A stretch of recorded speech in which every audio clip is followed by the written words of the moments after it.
Sí, a la orden. Buenas noches. Buenas noches. Soy Porfirio Barba Jacob. Ah, el doctor Nieto alquiló una habitación para ustedes. Sigan, por favor. Gracias. Gracias. Los estábamos esperando. Esta es la habitación. Ya estaba arreglada. Les encenderé la luz.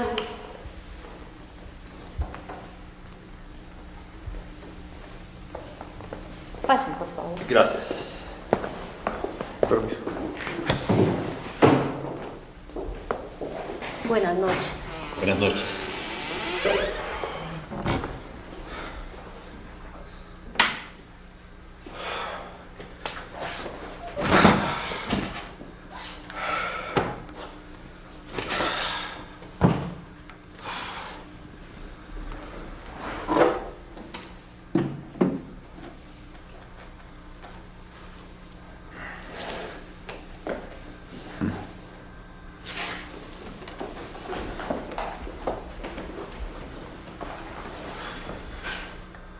Qué buen recibimiento, ¿no? Entonces saltemos de alegría.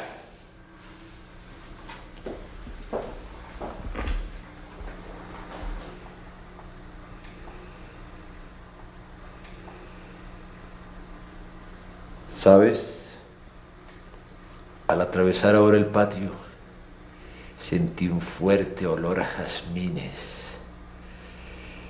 Y ese es el único recuerdo que conservo de mi infancia en Santa Rosa de Osos.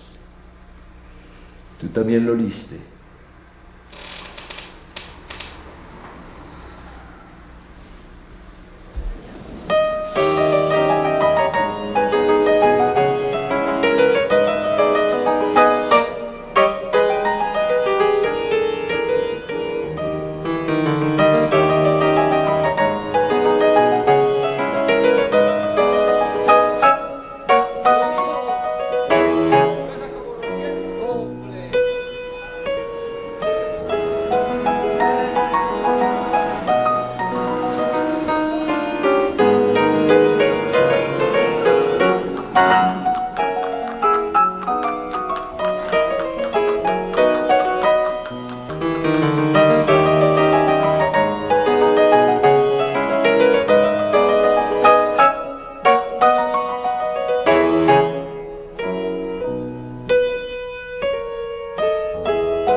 Nos encontramos en la Escuela Museo Porfirio Barba Jacob de Santa Rosa de Osos.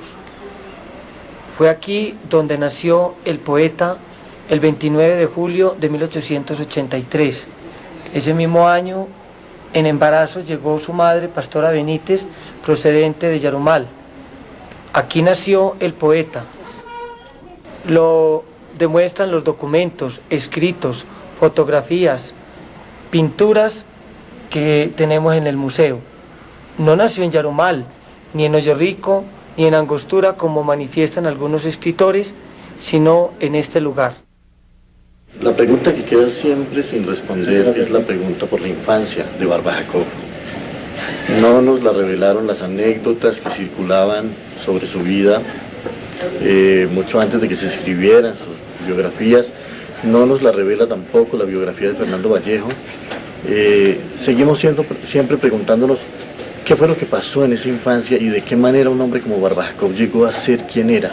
Sin embargo, es evidente que las pocas lecturas a las que accedió en su infancia y los influjos de personas muy notables, de las que nosotros no sabemos nada hoy, tuvieron que ser definitivos en esa formación de su talento como escritor, de la musicalidad de su lenguaje y de la riqueza de su vocabulario, que después se convertirían en grandes preguntas, en grandes interrogaciones sobre el mundo, sobre la naturaleza, sobre el tiempo.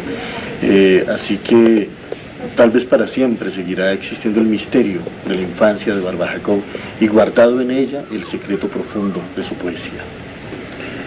¿Qué podía hacer Barba Jacob en los tiempos de la guerra? Debía tener unos 18 o 20 años y andaba con las tropas conservadoras en la guerra de los 1000 días. No parece haber quedado en él un recuerdo de las atrocidades de la guerra. Parece haber quedado sí un recuerdo de los esplendores de la naturaleza colombiana que él pudo vivir entonces. Y él en su poesía nos demuestra siempre una sensibilidad muy grande con la naturaleza, con los árboles, con las flores, con las plantas, con las aguas, con las piedras. Así que yo creo que para él fue sobre todo una experiencia con la naturaleza, una posibilidad de conocer el país, de salir del encierro en su pequeña aldea, y ya prefigura también de algún modo lo que serían sus fugas y sus viajes por el continente, que sed de viajes que debió nacer allí, en esa experiencia que aparentemente era guerrera.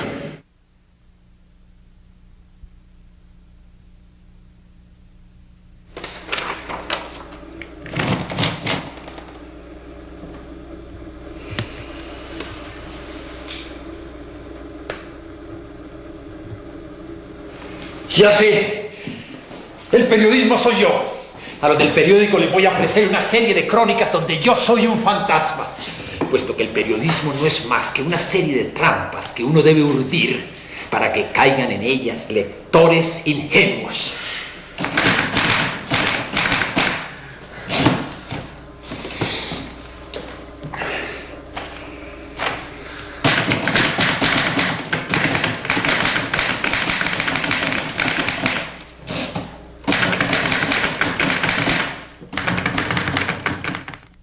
De la época en que Barba Jacob era jefe de redacción del periódico bogotano El Espectador, se cuenta una anécdota muy interesante. Resulta que Barba Jacob, aprovechando la ausencia de don Gabriel Cano, que había quedado encargado de la dirección del periódico, circunstancia que él aprovechó para dar una noticia muy sensacionalista, y que era la presencia de un duende en alguna casa del barrio de San Diego. El relato era tan emocionante, tan misterioso, que motivó el éxito extraordinario del periódico en esos días. Entonces Barba Jacob, engolosinado con ese éxito, siguió hablando del tal duende. La gente se interesó entonces por ubicar la casa, pero la casa obviamente era inexistente, lo mismo que el duende, eran producto de su imaginación. En vista de esto, y para continuar manteniendo el suspenso de esa historia truculenta, Barba Jacob dio la noticia de que el mencionado duende se había trasladado al barrio de San Cristóbal.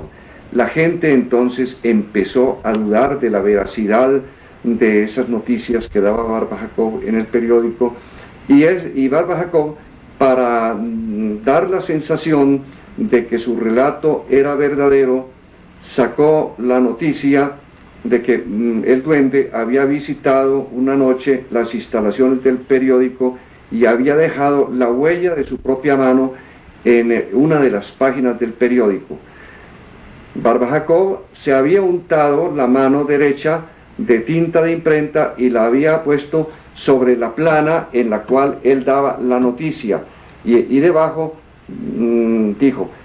escribió: esta es la mano del duende del barrio de San Cristóbal que nos visitó anoche a las 12 en punto. De Barba, como jefe de redacción del Espectador, hay tres asuntos fundamentales. Uno, su dirección de la redacción. Dos, su escritura de los días a días en las páginas editoriales. Y tres, sus crónicas como las del fantasma de San Diego. Como jefe de redacción, en la dirección de los periodistas, maravilloso para el periodismo colombiano tener una cabeza como esa dirigiendo los destinos de un periódico y de unos periodistas. De sus columnas de día a día, la apertura de lo que significa un periodismo de opinión que sigue cotidianamente a un país. Y tercero, las crónicas del fantasma de San Diego, que marcan al periodismo de ahí en adelante de una manera increíble y que pone en esa relación tan estrecha que nunca debió desvincularse entre el periodismo y la literatura. Uno podría aventurarse a decir que ahí están los gérmenes y las semillas, no solo de lo que más tarde se llamó periodismo literario, sino también de lo que hoy se conoce como crónica urbana.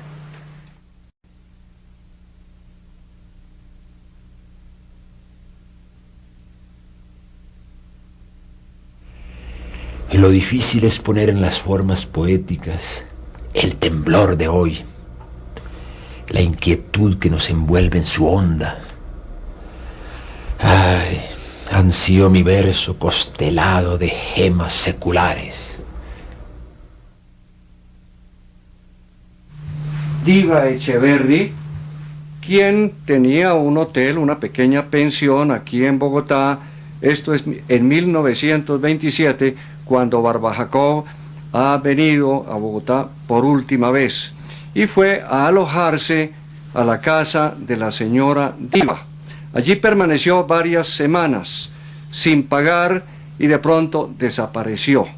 En vista de esta circunstancia, doña Diva resolvió abrir la pieza de Barba Jacob y penetrar a ella para sacar lo que él había dejado y poderla alquilar a otros clientes. Y entre las cosas que dejó Barba Jacob, una maleta, una ropa interior sucia, una corbata ajada y una maravilla que voy a mostrarles a ustedes en este momento. Había un folder que contiene el archivo de Porfirio Barba Jacob. Yo lo he conservado intacto, tal como lo encontré. En 1983, cuando se conmemoraron los 100 años del nacimiento de Barba Jacob, la gobernación de Antioquia, conocedora de que yo era propietario de este archivo de Barba Jacob, me encomendó hacerle una compilación completa de la poesía y de la prosa selecta. Aquí, en este folder que Barba Jacob dejó abandonado en la pensión de doña Diva, encontré varios poemas inéditos, los cuales entregué a Eduardo Mendoza Varela para que fueran publicados en el suplemento literario del Tiempo, como efectivamente sucedió. Es muy interesante mirarlo con detenimiento, porque aquí tenemos, por ejemplo, la firma autógrafa de Porfirio Barba Jacob, y el poema está dedicado con su puño y letra a la revista El Gráfico. Es muy interesante mirarlo todo, mirar todo el folder, porque Porfirio Barba Jacob le jugaba con las teclas de la máquina. Los títulos los encerraba en el signo de pesos. Por ejemplo, en algunos de los poemas aparecen dibujados con los mismos tipos copas y otros elementos muy interesantes. El folder tiene una especie de introducción titulada Claves. Está fechada en Bogotá, como pueden ver, en diciembre de 1927 y firma con sus iniciales PBJ. Examinando el álbum de un amigo llamado Horacio Echeverry Parra, encontré sorpresivamente dos retratos completamente desconocidos de Porfirio Barba Jacob. Son fotos originales. Se publicaron por primera vez en mi libro Antorchas contra el viento. Hay una parte de la poesía de Barba Jacob que sin duda ha envejecido. Se trata de esa parte que está tan pegada a la retórica modernista de la época, que de alguna manera se configuró como una moda, que hoy nos resulta ajena, que hoy nos resulta envejecida, porque utiliza una palabrería un poquito hostigante, un poco altisonante, retórica finalmente. Sin embargo, hay un puñado de poemas de Barba Jacob que conservaremos como legado de su talento poético, porque en él se midió a los grandes temas de la poesía de siempre. Se pregunta sobre la vida, sobre la muerte, son perfectos desde un punto de vista formal, musical, y lo consagran como uno de los poetas más importantes del siglo XX en Colombia. La obra de Barba Jacob tiene plena vigencia hoy para un lector joven, entre otras cosas porque cada época tiene una manera distinta de leer a sus autores, y los prejuicios morales que se cirnieron alguna vez sobre la obra de Barba pues se han disipado en la modernidad, y esa manera valiente que él tuvo de sentirse en el mundo de manera disonante, de manera marginal por su homosexualidad, por algunas otras cosas, pues cobra hoy un sentido distinto, y nosotros podemos ver en esa confesión suya, en sus palabras, la visión de un hombre audaz, de un hombre que se comprometió con su propio yo y con su, digamos, tragedia interior. Desde sus poemas más tempranos, Porfirio Barba Jacob muestra un enorme, excelente dominio de la versificación castellana, con todos sus adornos, como puede ser, por ejemplo, la aliteración o la rima. Él, desde luego, por generación, era heredero de toda esa fabulosa polirritmia que había ensayado el modernismo, la escuela de Rubén Darío. El modernismo agotó prácticamente la posibilidad rítmica en la poesía castellana. Algunos críticos han reprochado a Barba Jacob, con mucha ligereza, una preferencia por lo formal. Esto no es cierto. La poesía de Barba Jacob siempre está pletórica de contenido. Ahora bien, Barba Jacob ensayó también el verso libre, si esto consuela pues a los vanguardistas, en poemas como por ejemplo Los desposados de la muerte, o como el poema que se llama Un hombre. Pero ensayó el verso libre siempre dentro de cánones musicales que él sabía extraer de su buen oído. Este poema está fechado en La Habana en 1915 y tiene un epígrafe tomado de los ensayos de Montaigne: el hombre es cosa vana, variable y ondeante. Canción de la vida profunda. Hay días en que somos tan móviles como las leves brisnas al viento y al azar. Tal vez bajo otro cielo la gloria nos sonría. La vida es clara, undívaga y abierta como un mar. Y hay días en que somos tan fértiles, como en abril el campo que tiembla de pasión. Bajo el influjo próvido de espirituales lluvias, el alma está brotando florestas de ilusión. Y hay días en que somos tan sórdidos como la entraña oscura de oscuro pedernal. La noche nos sorprende con sus profusas lámparas, en rútilas monedas tasando el bien y el mal. Y hay días en que somos tan plácidos, niñez en el crepúsculo, lagunas de zafir, que un verso, un trino, un monte, un pájaro que cruza, y hasta las propias penas nos hacen sonreír. Y hay días en que somos tan lúbricos, que nos depara en vano su carne la mujer. Tras de ceñir un talle y acariciar un seno, la redondez de un fruto nos vuelve a estremecer. Y hay días en que somos tan lúgubres, como en las noches lúgubres el llanto del pinar. El alma gime entonces bajo el dolor del mundo, y acaso ni Dios mismo nos pueda consolar. Mas hay también, oh tierra, un día, en que levamos anclas para jamás volver, un día en que discurren vientos ineluctables, un día en que ya nadie nos puede retener.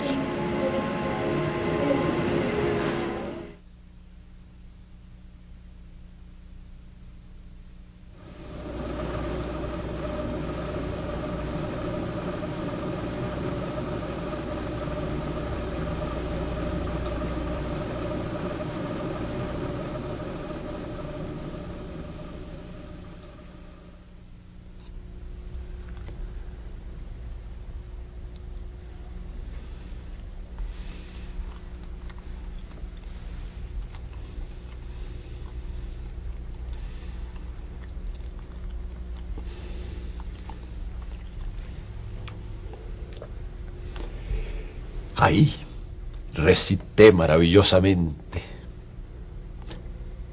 Y ahí al lado Rafael Maya me presentó de manera soberbia.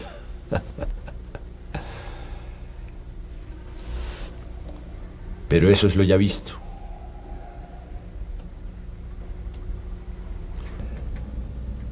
Yo en cambio enfrento ahora aquello para mí primordial, lo nunca visto. Vuelvo al escenario y fustigo con la belleza a la burguesía iletrada que me desprecia, a los mandos corruptos, que en verdad no saben quién soy.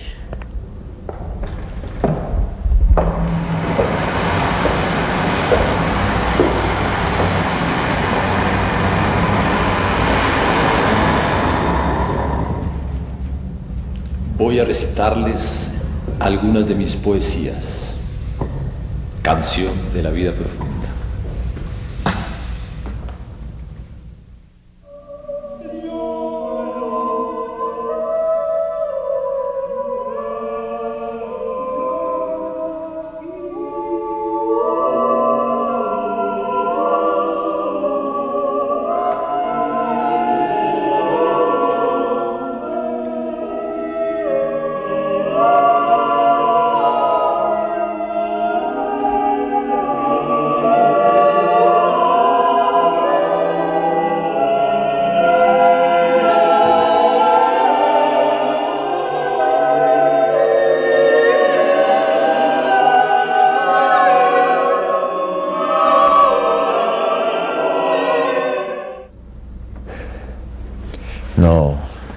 No es eso tampoco.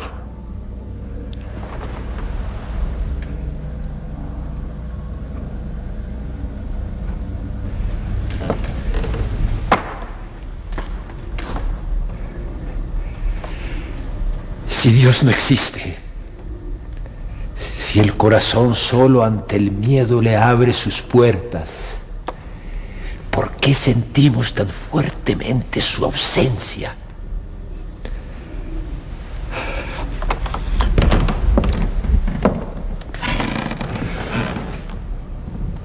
¿Y por qué inmediatamente después esta angustia metafísica la tenemos que escribir, volverla signo?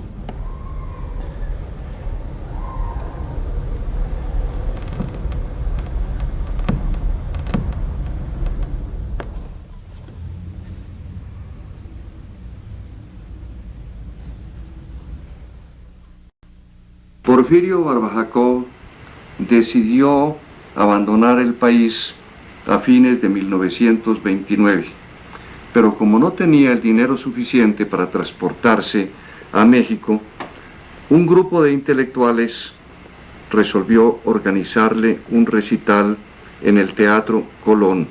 El recital se realizó el 6 de diciembre de 1929 y Barbajacob fue presentado por el maestro Rafael Maya, quien pronunció un extraordinario discurso, una bellísima página crítica sobre el poeta colombiano.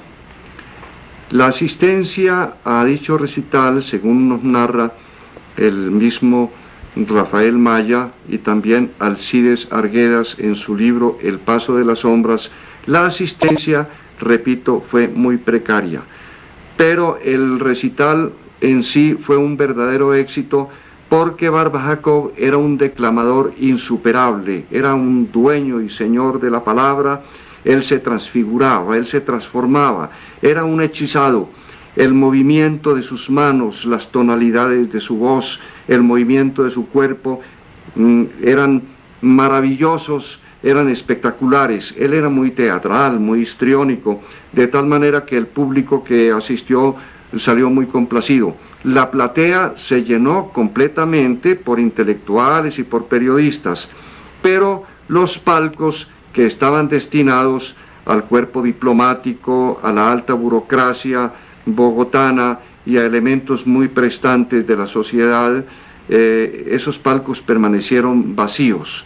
Fue una especie de desplante, de vacío que le hizo la clase alta a Bogotá y nadie se explica este fenómeno un tanto discriminatorio en relación con Barba Jacob, puesto que él se fue formando cierta fama de bohemio, de persona de malos hábitos.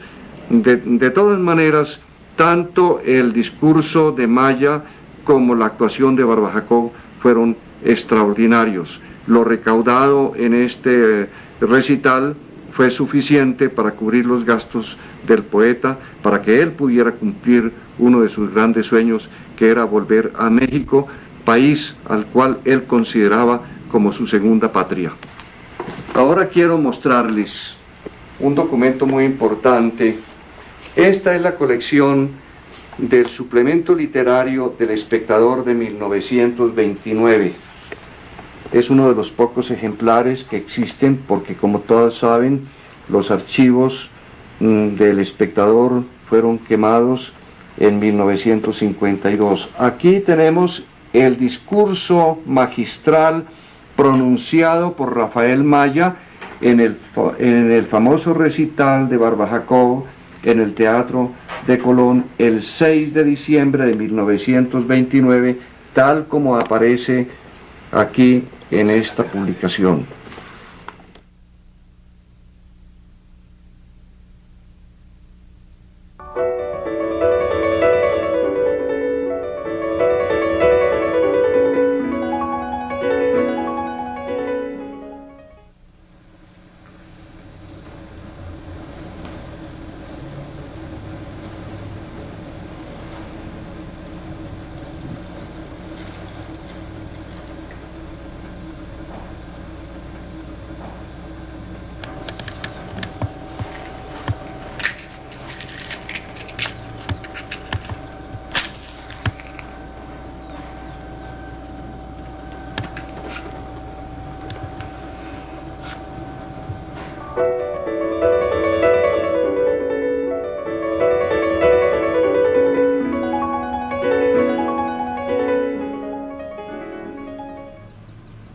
Que estar hechizados. ¿Y cómo se hechiza uno, maestro?, me dice un joven de rara belleza y numen 7 mesino. Ah, le respondo yo, viviendo.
Barba Jacob no padece su homosexualidad, la asume plenamente tanto como lo permite su época.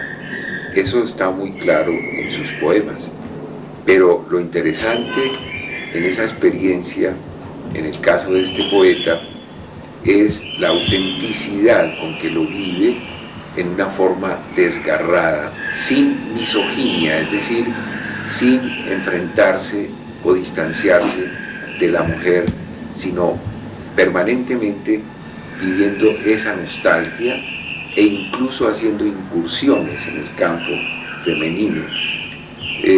La época fue bastante despiadada con Barba Jacob, pero él no se arredró. Fue indudablemente uno de los pioneros en este campo y su poesía quedará también vista desde ese aspecto, la valentía y la hondura con que trata este tema en algunas de sus mejores producciones. Pero lo que prima fundamentalmente al final es la identificación con los desarraigados de todo tipo, la profundización en sus problemas sexuales, la hondura con que vive la falta de una patria y de una familia y de una infancia feliz. Todo esto lo llevan a escribir con una gran profundidad sobre el desarraigado. Tal vez lo que es más importante advertir en la obra de Barba Jacob en su relación con el amor es la complejidad de las manifestaciones del amor que se presentan en su poesía.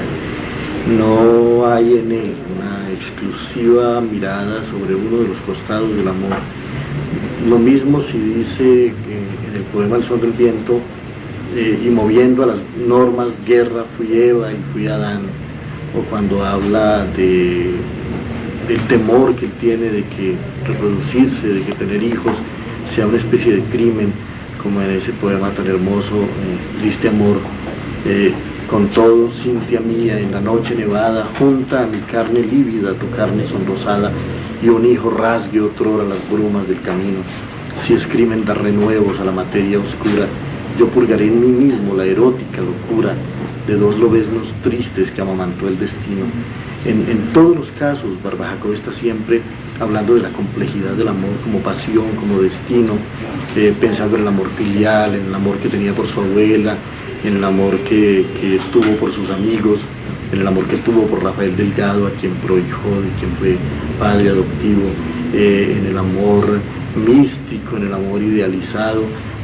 Es posible recorrer en la obra de Barba Jacob los muchos matices posibles del amor espiritual y del amor carnal, y sería un error simplificar todo ello y pensar que hay en él una mirada parcial, una mirada estrecha sobre ese tema que es central en su poesía y que nutre buena parte de las expresiones de sus versos. Me tocó por suerte ser la sobrina de Teresita Jaramillo Medina, la eterna novia de Miguel Ángel. Para mi familia es más especial el nombre de Miguel Ángel, inclusive, que el de Porfirio Barba Jacob. Miguel Ángel comenzó aquel enamoramiento, digamos, a muy temprana edad. Teresita era una niña muy bella, una rubia preciosa, una tez muy bella, unos ojos azules muy bonitos, y de todos modos una mujer de esa época sometida a la obediencia de los padres, y no quiso tal vez contrariarlos porque ellos se opusieron a ese noviazgo.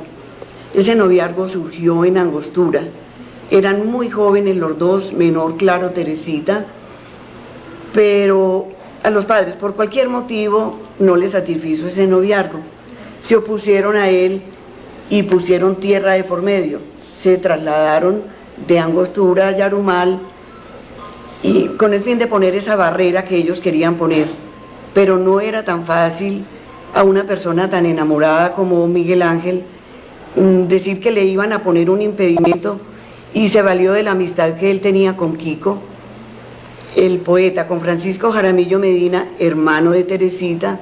Se valió de esa amistad para poder, digamos, un término, colarse a la casa de Teresita.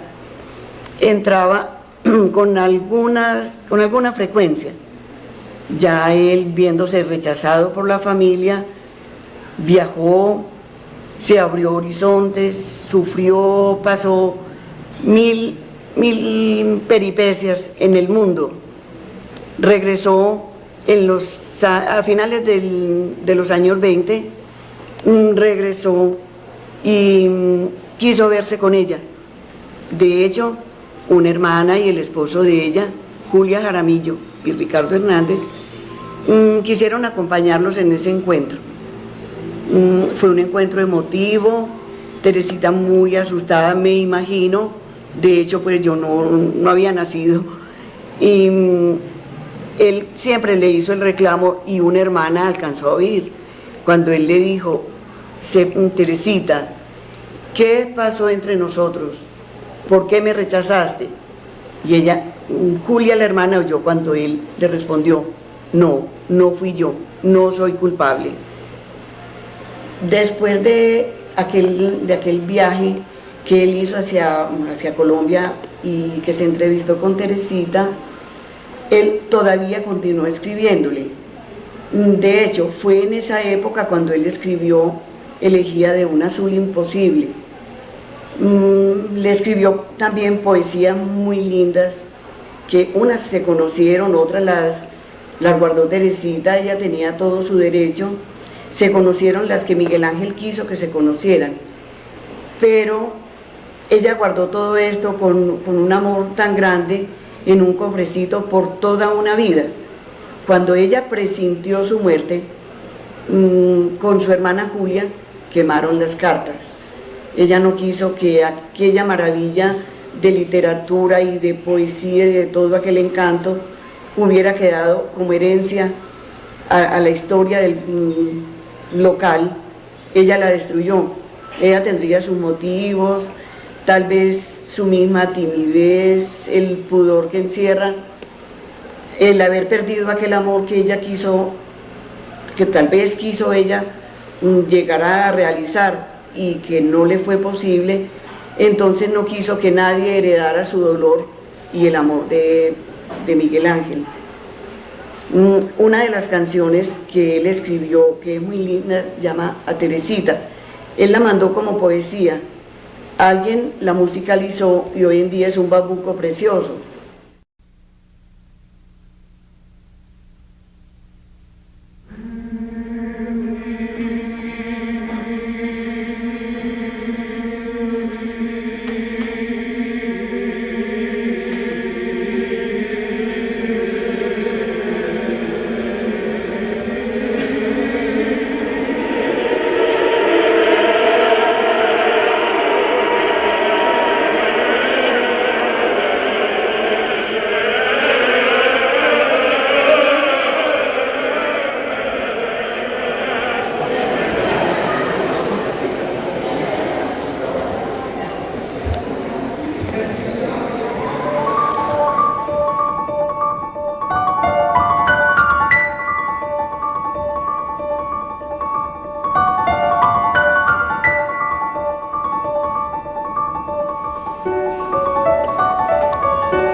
En este lugar comenzó mi agonía.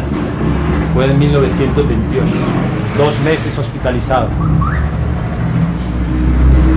Estoy seguro que fue aquí, aunque ya no existe el pabellón comunal.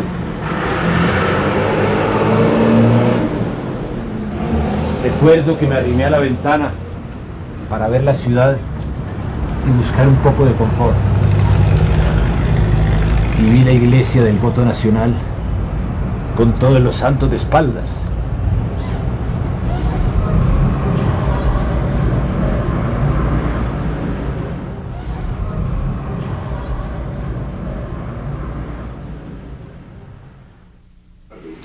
Barba Jacob regresó al país el 12 de abril de 1927, después de más de 20 años de ausencia, en donde había permanecido en algunos países centroamericanos, particularmente en Guatemala y México. Regresó junto con su hijo adoptivo, Rafael Delgado. Al poco tiempo de haber llegado a Bogotá, se vinculó como jefe de redacción al periódico El Espectador. Estando allí, trabajando en dicho periódico, en 1928 se enfermó gravemente, fue cuando el escritor y periodista muy connotado, el doctor Luis Eduardo Nieto Caballero, lo visitó en su pequeño apartamento situado en el barrio de Las Aguas. Nieto Caballero lo vio bastante grave y lo hizo trasladar por cuenta del Espectador al hospital de San José. Allí los médicos no fueron muy consistentes, puesto que el primero que lo vio dictaminó que se trataba de una tuberculosis. A los 2 o 3 días otro médico discrepó de ese dictamen y dijo que se trataba de una sífilis que seguramente Barba Jacob había contraído en la Ciudad de México por sus relaciones con una tal Olga, que parece ser la Cintia de su famoso poema titulado Cintia la Deleitosa.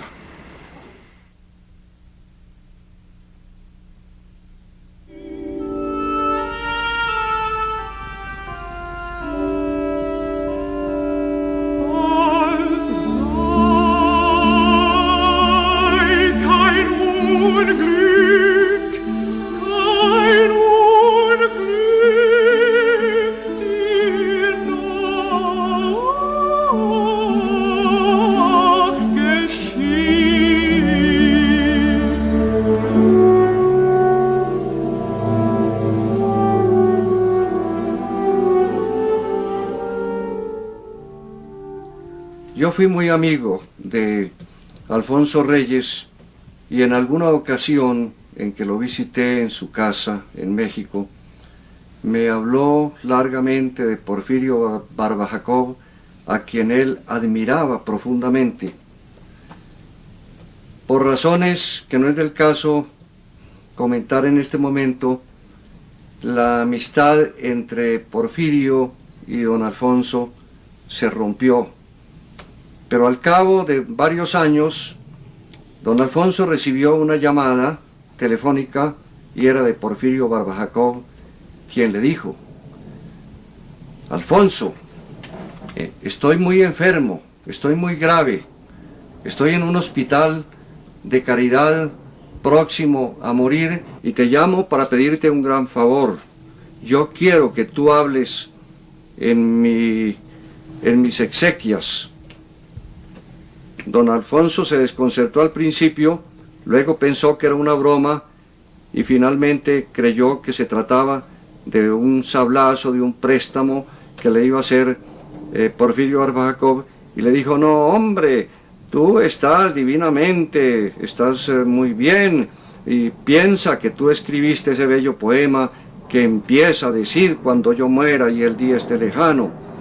Sin embargo, el día no estaba tan lejano, porque Porfirio Barba Jacob murió a los 8 días. Alfonso Reyes, que era un gran caballero, un gran señor y un gran humanista, estuvo muy puntual en las exequias de Barba Jacob y pronunció un bellísimo discurso que lamentablemente no conocemos porque fue improvisado. Los recuerdos infantiles están siempre muy fijos con los números, con las casas. En la niñez esas imágenes quedan muy bien delineadas, grabadas. La casa de la calle Liverpool 40 es la primera sede de la legación cuando papá es nombrado embajador, ministro plenipotenciario en la Ciudad de México, junto con mamá Clara Inés Suárez. En esa casa un día mamá nos anuncia que va a venir un personaje muy especial, muy importante y muy enfermo, que se llama Porfirio Barba Jacob, que debemos ser muy amables con él. Se llega el día de la invitación, suena el timbre y nosotros estamos muy nerviosas esperando la entrada de Porfirio. Indiscutiblemente nos causa una impresión espantosa. Es un hombre de una cara larga, un sombrero alón y una voz cavernosa. Porfirio comparte en la embajada con otro grupo de colombianos que están en ese momento en Ciudad de México, como Rómulo Rosso, Laura Victoria, Germán Pardo García, Santa María, y es muy admirado y apreciado por toda la gente intelectual de Colombia, que va muchísimo primero a la legación y posteriormente a la futura embajada de Colombia. La calle de Liverpool 40 es un sitio de la parte antigua de México que está muy marcado con esos acentos que dejó el emperador Maximiliano. Es una casa típicamente francesa. Ese día del almuerzo mamá lo atiende muy especialmente. Ella es una persona muy cordial, muy inteligente, y él queda encantado con ella. Recuerdo que luego del almuerzo la loza donde comió Porfirio fue puesta especialmente a un lado, y nosotros ya no nos atrevimos a hacer más preguntas. Nosotros nos habíamos retirado, como suele ocurrir en las invitaciones donde los niños desaparecen. Nuevamente, la figura de Porfirio aparece ya en otra dimensión. Papá es nombrado embajador y hay cambio de sede de la legación a la nueva casa, que es en Mariano Escobedo 5, Palacete de Ansúrez, que había sido la casa del dictador Plutarco Elías Calles. Allí aparece Porfirio y aparecen otros colombianos como Rómulo Rosso o los mexicanos Carlos Pellicer, Juan Pellicer, figuras de la política, de las letras mexicanas, Diego Rivera, Frida Kahlo, Áurea Procel, el licenciado Quijano, los hermanos Beteta, el canciller Hey, el presidente Cárdenas, y todas figuras que también admiraban y respetaban mucho a Porfirio Barbajakov. La salud de Porfirio va empeorándose. Casualmente tenemos que hacer un viaje a Nueva York por un pequeño tropiezo de salud mío, y Porfirio se enternece al saber que me han diagnosticado un cáncer. Desde luego fue un diagnóstico errado, y entonces él, muy emocionado, me escribe una tarjetita y me hace un versito que se llama La niña de los ojos de Capulín. Desafortunadamente la tarjeta que él me escribió la pegué en un álbum que se perdió cuando retornamos a Colombia. Porfirio está mal y mamá comienza a enviarle a su casa de habitación, donde vive con su hijo Rafael y Conchita, la mujer de Rafael, quien le cocina muchas cosas a Porfirio, que le encanta pedir platos colombianos. Constantemente hay una llamada a la embajada, y recuerdo el carro de la embajada que le llevaba lo que se llaman las viandas a Porfirio, que él escribía. Poco antes de morirse hace un menú especial y se lo manda a mamá, y ella con mucho gusto le envía las cosas pedidas por Porfirio. Más adelante recuerdo que una mañana sonó el teléfono y le avisaron a papá que Porfirio había muerto. Salieron ellos y alcanzaron a acompañarlo en sus últimos momentos. Hasta allí esos recuerdos de Porfirio, de su figura que nos producía tanto susto, pero que indiscutiblemente era una presencia para un niño muy fuerte e inolvidable. Casi que representaba la presencia de Porfirio como un coco. Cuando le dicen a los niños, ahí viene el coco, entonces para nosotros, ahí viene Porfirio, era como que viene el coco. Hay otro recuerdo muy especial con papá y mamá, y en parte sobre Porfirio. Fuimos a San José de Purúa, un balneario, y recorrimos el pueblo, bonito como todos los pueblos mexicanos, y llegamos a un hotelito, y el dueño del hotel, al saber que éramos colombianos, inmediatamente nos dijo, ay, si ustedes vienen aquí, yo les doy la pieza donde se hospedaba Porfirio. Naturalmente las tres dijimos no, porque nos producía terror estar en un sitio donde había dormido Porfirio, que pues era un hombre que se decía que estaba muy enfermo. Sobre Porfirio se han tejido muchas historias, que había sido abandonado por el gobierno colombiano, por el embajador respectivo, cosa que no es cierto. El doctor Eduardo Santos, presidente de la República, un hombre generoso y sensible, enviaba de su propio bolsillo dineros para que el embajador Sabatsky le suministrara, según las necesidades del caso, a Porfirio la plata que él necesitara en ese momento. Igualmente, tanto papá y mamá, embajador y de Colombia, fueron amables y generosos y tiernos hasta el último momento con Porfirio. De modo que el cuento del abandono del gobierno colombiano no es cierto. Porfirio Barba Jacob murió el 14 de enero de 1942 en la Ciudad de México y fue sepultado en el Cementerio Universal de esa ciudad. Posteriormente, en 1946, sus restos fueron exhumados y el gobierno de México quiso hacerle entrega de ellos en una forma muy solemne al gobierno de Colombia, quien comisionó al gran escritor Jorge Zalamea para que fuera, junto con otros intelectuales colombianos, a recibir la urna de plata en la cual estaban colocadas esas cenizas de Barba Jacob. Cuando llegaron a Medellín, hubo una verdadera manifestación apoteósica de admiración y de simpatía por el poeta.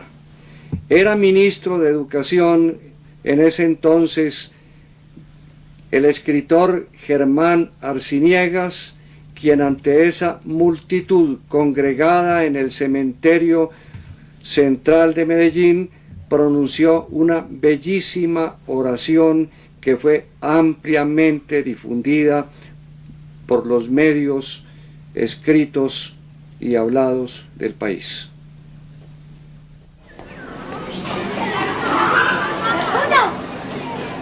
Esta mascarilla se encontraba en el Cementerio Universal de Medellín. Debajo se encontraba la copa con las cenizas del bardo santarrosano Porfirio Barba Jacob. Y más abajo, formando un libro, y en la parte de atrás un monumento con unas manos.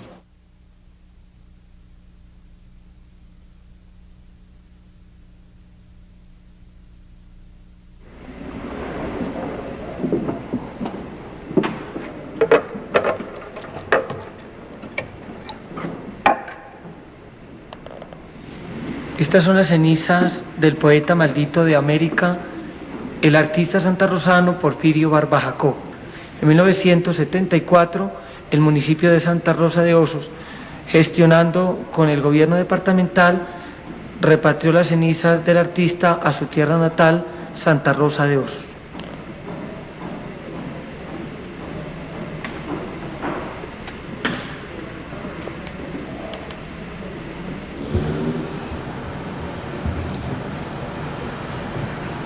Yo creo que una de las cosas en las cuales puede reparar cualquier lector al rompe en la obra de Barba Jacob es en que se trata de un poeta que no tiene esperanzas trascendentales, un poeta que es absolutamente agnóstico.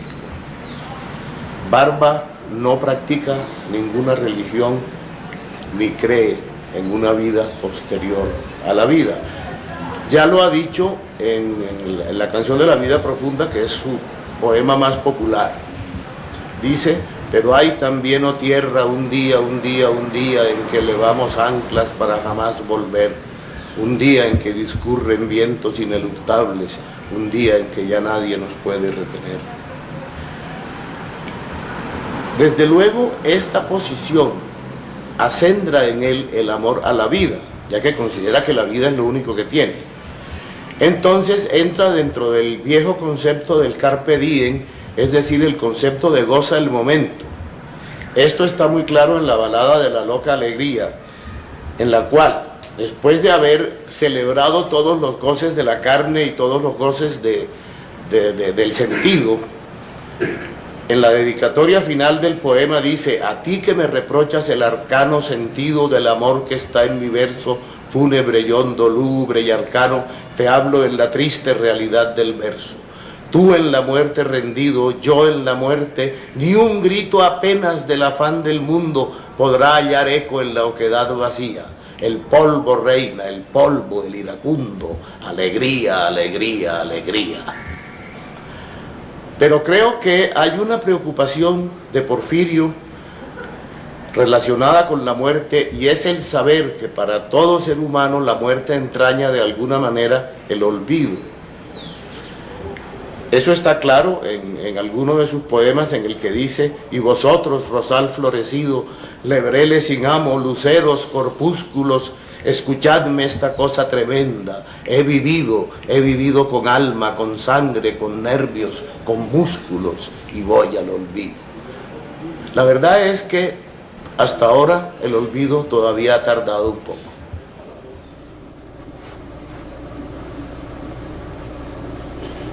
¡Oh!